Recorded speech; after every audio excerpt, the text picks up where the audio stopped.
जोहार। मेरा नाम दिव्या बांड्रा है। मैं मिस बाहा tribal beauty queen of India 2021 की विनर हूँ। ये आईजीटीवी बनाने का एक रीज़न है कि बहुत लोगों ने मुझसे पूछा था कि आप बाहा के बारे कुछ अपना एक्सपीरियंस बताएं, आपका एक्सपीरियंस कैसे रहा, आप वो शो पे कैसे पहुँची और जीते तो आपको विनिंग अमाउंट कितना दिया गया या फिर क्या अपॉर्चुनिटीज़ दिए जा रहे हैं। लोगों ने बहुत सारे डीएम्स किए थे, तो मैंने सोचा कि ये आईजीटीवी बनाती हूँ। एक को रिप्लाई करने से अच्छा है कि मैं एक आईजीटीवी बनाती हूँ। तो बाहा में मेरा यही एक्सपीरियंस रहा है, मैं आप लोगों को बताऊँगी सच्चाई यहाँ पे मैंने क्या क्या एक्सपीरियंस किया है। जैसे कि आप लोगों को पता है कि मैं विनर हूँ और जो विन किए हैं, जो मिस कैटेगरी की थी उन्हें 75,000 दिए जाने का वादा किया गया था और जो मिसेस थी उन्हें 35,000 देने का वादा किया गया था। ऐसे डोमेन प्रोड्यूसर ने वादा किए थे कि सबको जो विन करेंगी उन्हें देंगे, उन्हें वो देंगे हमें। और ये चीज़ एग्रीमेंट में भी मेंशन था कि जो भी विन करेंगी उन्हें दिया जाएगा। आप लोगों को मैं एग्रीमेंट दिखाती हूँ।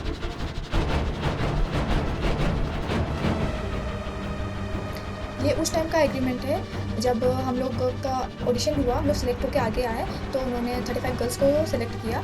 उसमें उन्होंने हमसे कहा 10,000 सबमिट करना है सबको, तो हम लोग सबमिट किए। उस टाइम ये एग्रीमेंट भेजा गया और इसके एग्रीमेंट में आप लोग साफ देख रहे हो, साफ साफ लिखा हुआ है कि विनिंग अमाउंट मिस को और मिसेस को कितना देना है करके। और उसके बाद हम लोगों ने 5 दिन का ग्रूमिंग क्लास लिया। 5 दिन का ग्रूमिंग क्लास हुआ कि जिस दिन शो होने वाला था उसके एक दिन पहले रात में हमें डोमेन प्रोड्यूसर ने पेपर्स लेके आए और उन्होंने कहा कि आप लोग सब इसमें सिग्नेचर कर दीजिए। तो हम लोगों ने कहा कि ये कौन सा पेपर है और क्यों सिग्नेचर करना है इसमें। तो उन्होंने हमसे कहा कि ये वो पेपर है, वही सेम एग्रीमेंट है, बस इस पर आप लोगों को सिग्नेचर चाहिए, एज अ प्रूफ रहना चाहिए। हम लोगों ने कहा ओके सर।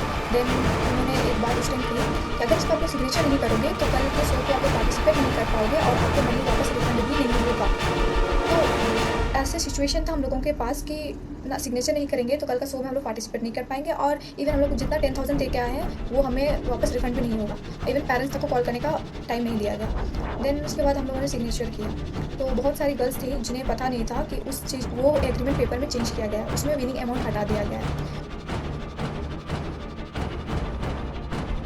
और सर ने हमसे धोखे से सिग्नेचर कराया और उसके बाद जब हम लोग रूम गए तो कोई गर्ल थी जो फ़ोटो क्लिक करके लाई थी रूम पे, तो उसमें देखा तो सर से पूछे सर आप ऐसे क्यों की। तो सर बोल रहे हैं कि कोविड के वजह से मुझे स्पॉन्सर लोग छोड़ दिए और कोविड की वजह से मैं नहीं कर पाऊँगा और लेकिन मैं धीरे धीरे आप लोगों को मैं विनिंग अमाउंट या फिर जो भी मैं जो अपने तरफ जितना कर पाऊँगा मैं करूँगा।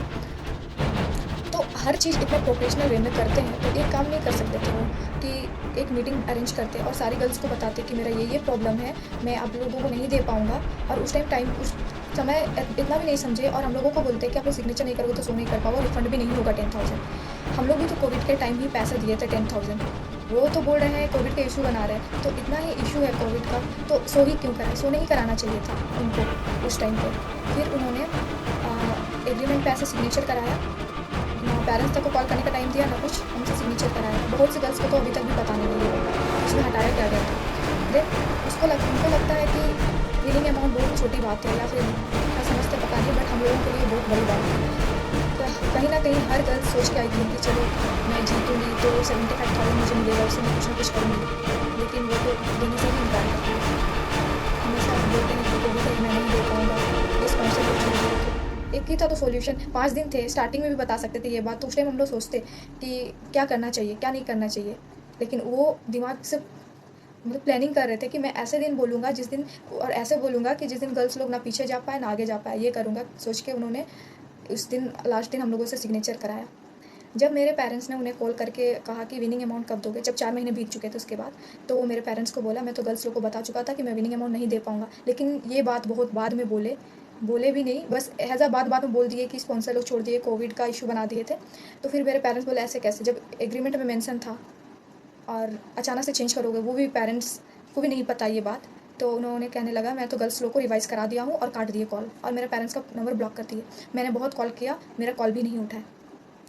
उसके बाद उन्होंने हमें पोर्टफोलियो देने का वादा किया था, जो कि 4 महीने हो गए, फ़ोटोज़ अभी तक नहीं भेजे हैं।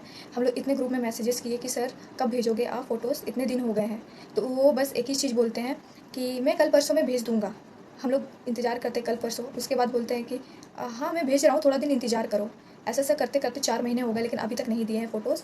उसके बाद उन्होंने हमसे कहा कि अच्छा ठीक है, तो एक काम करो तुम लोग अपना-अपना जीमेल्स वगैरह सेंड करो, मैं उसमें दे देता हूँ। शायद वो इसलिए माँगे क्योंकि कुछ दिन लड़कियाँ चुप रहे।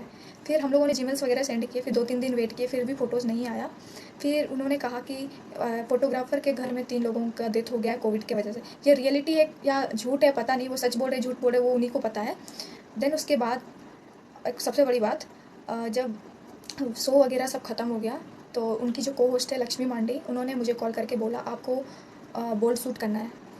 तो मैंने बोला, "किसने बोला बोल्ड शूट करने के लिए?" तो उन्होंने मुझे कहा कि डोमन टुडू सर ने मुझे कॉल करके कहा कि दिव्या को बोलो बोल्ड शूट के लिए। तो मैंने डोमन टुडू सर को डायरेक्ट कॉन्टैक्ट किया, "सर बोल्ड शूट क्यों?"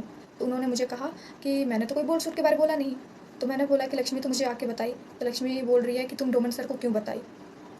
इतनी बड़ी बात है। और बाद में बोलती है कि ये बोल्ड शूट होगा लेकिन फ़ोटोज़ वेबसाइट पे नहीं जाएँगे, वो डोमन टुडू सर के पास रहेंगे। क्यों? ट्राइबल्स के शो पे बोल्ड शूट की ज़रूरत ही क्या है? ट्राइबल्स ड्रेस में इतने ड्रेसेज़ है, उसमें फ़ोटो शूट करा सकते हैं, लेकिन नहीं, उन्हें बोल्ड शूट करवाना था हमसे। मैंने मना कर दिया डायरेक्ट। देन उसके बाद मुझे कहीं से पता चला कि पहले साल जो विनर्स थे, मैं डायरेक्ट कॉन्टैक्ट में नहीं हूँ, लेकिन मुझे कहीं से पता लगा कि उन्हें भी विनिंग अमाउंट नहीं दिया गया है, और जो पहले साल के कोरियोग्राफ़र थे, फ़ोटोग्राफ़र है, उन्हें भी पैसा अभी तक नहीं दिया गया, और इस साल के जो कोरियोग्राफ़र है राहुल नायक सर और फ़ोटोग्राफ़र, उन्हें भी पे अभी तक नहीं किया गया है। उसके बाद उन्होंने मुझे धमकी दिया कि अगर तुम मेरे नाम पे उँगली करोगी या फिर मेरे बारे किसी को उल्टा-सीधा कुछ भी, जो भी बाहर के बारे तुम बोलोगी सच्चाई, तो मैं तुम्हें जितना चढ़ाया हूँ उतना नीचे गिरा भी सकता हूँ, और मैं तुम्हें बर्बाद कर दूँगा उल्टा-सीधा जो तो बोल के कि तुम ऐसे जीती हो, वैसे जीती हो, जो मैं अभी बोल भी नहीं सकती क्योंकि वो मुझे इतना गलत-गलत वर्ड बोले हैं, मैं अभी बताने लायक भी नहीं है वो बात सब। मुझे इतना गंदा बोला। फिर उन्होंने मुझे इतना तंग किए कॉल कर के इंटरव्यू के लिए, इतना बार-बार कॉल करते थे कि आज इंटरव्यू है न्यूज़ 18 के साथ, कल है, ये है, वो है, करके बहुत कॉल करते थे। मैं तंग आ गई थी, मैं कॉल भी नहीं उठाती थी। एक इंटरव्यू बोल करके वो 2-2 इंटरव्यू कराते थे। जब तक इंटरव्यू ख़त्म नहीं होता था, वो प्यार प्यार से बात करते थे। जैसे इंटरव्यू ख़त्म हो जाता था, बहुत रूडली बिहेव करते थे, और कभी भी न्यूज़ चैनल वालों के सामने हमें अपना विनिंग अमाउंट ना मेंशन करने देते थे, ना ही वो कभी वहाँ पे ज़िक्र किए हैं इस बात को। उसके बाद उन्होंने मुझे कहा कि तुमको जितना मैं उठा सकता हूँ, उतना मैं गिरा सकता हूँ। ऐसे-ऐसे बातें उन्होंने मुझे कही है। मुझे बहुत बुरा लगता है कि मैं गलती कर दी ये शो पे जाके, मुझे जाना ही नहीं चाहिए था। अगर मुझे पहले से पता होता कि ये शो में ऐसे होता है और ऐसे हैं डोमन टुडू सर, इतने गिरे हुए इंसान हैं, तो मैं कभी ये शो कभी नहीं जाती। और उसके बाद वो जो कर रहे हैं, वो अच्छा नहीं कर रहे हैं। ट्राइबल्स होते हुए ट्राइबल्स को ही लूट रहे हैं। आदिवासी को आगे बढ़ाने के नाम पे वो धंधा कर रहे हैं। वो खुद का पॉकेट भर रहे हैं। वो बोलते हैं कि मैं ट्राइबल्स के लिए ये करता हूँ, वो करता हूँ। वो कुछ नहीं करते, वो खाली अपना पॉकेट में पैसा डालते हैं। हर जगह से ट्राइबल बोलते होंगे कि ट्राइबल का शो है, हेल्प करो, स्पॉन्सर लो, लेकिन वो ये चीज़ सब, वो उससे उनका बिज़नेस चलता है इससे। इतने गिरे हुए और इतने गंदे इंसान हैं डोमन टुडू सर, मैंने कभी सोचा नहीं था।